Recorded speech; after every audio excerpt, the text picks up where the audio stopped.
Yo guys, magandang tanghali no? For today's video, magdi-DIY tayo ng pigeon loop.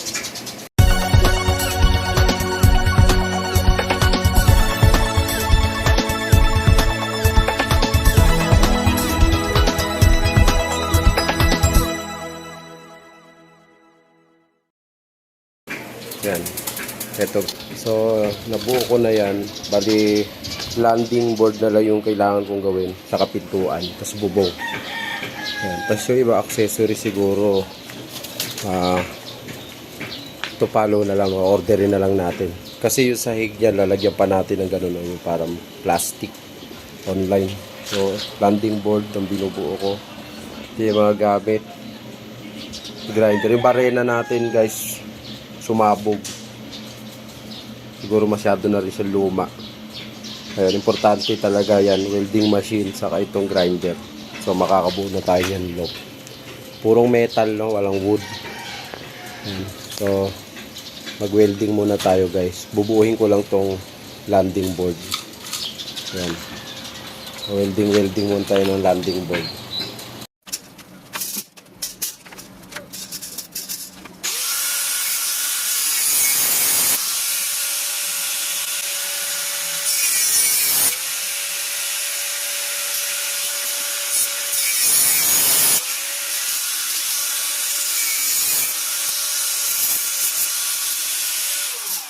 Hey.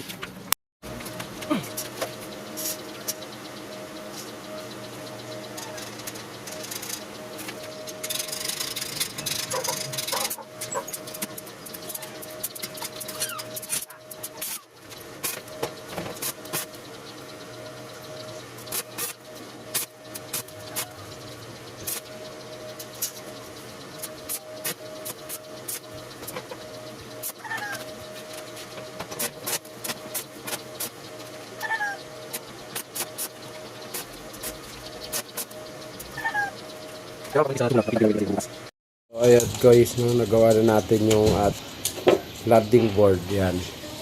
So, bubutasan na lang natin to dito. Yan. Bubutasan na lang natin yung dyan. Yan. Ito sa baba, binutasan na natin. Ayan. Dito yung magiging release door nya. Yan. The trash can. Tapos na yung loop na project natin, DIY. No? Itong kulungan na to sa baba, nilagay ko lang yan dyan. Ayan, so ito yung pasukan niya sa taas. Yan. Tapos ito yung release point niya, gilid. Ditali pala kasi plano ko lalagyan ko ng lock dito. Kaya may butas yan. Yung iniikot-ikot lang na lock. Yan.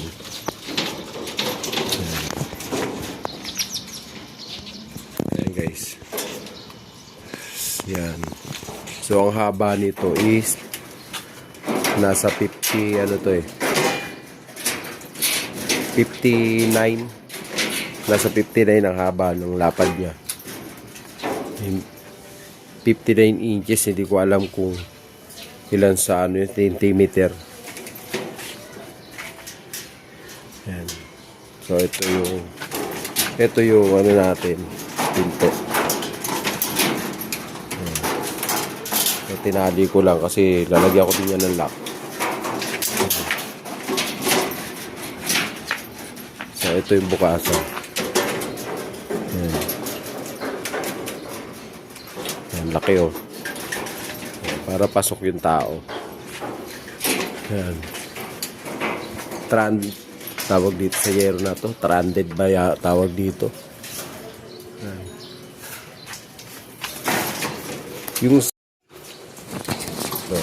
Yung sahig niya, lalagyan pa natin to ng plastic, yung parang palit, yun o, yung gano'n o, sa aso. Yan, lalagyan natin, kaya meron to ganito. Yan, para pag tumampa tayo, hindi tayo lulubog, kasi mahina to, yan o. Yan. Ito nilagay ko lang din to, temporary lang yan dyan, kasi wala pa ako nabiling double cage. Ito may pliers na tayong isa. Paamo ko na to. Anak to nung yung regalo ni Jojo sa akin, yung birthday ko, yan yung ibon na yan, yan yung anak. Ito yung binuga niya. Palipad na natin to eh.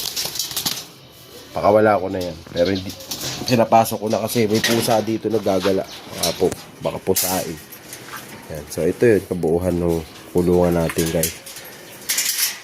Ako lang nag-welding nito. Yung pinakita ko sa video.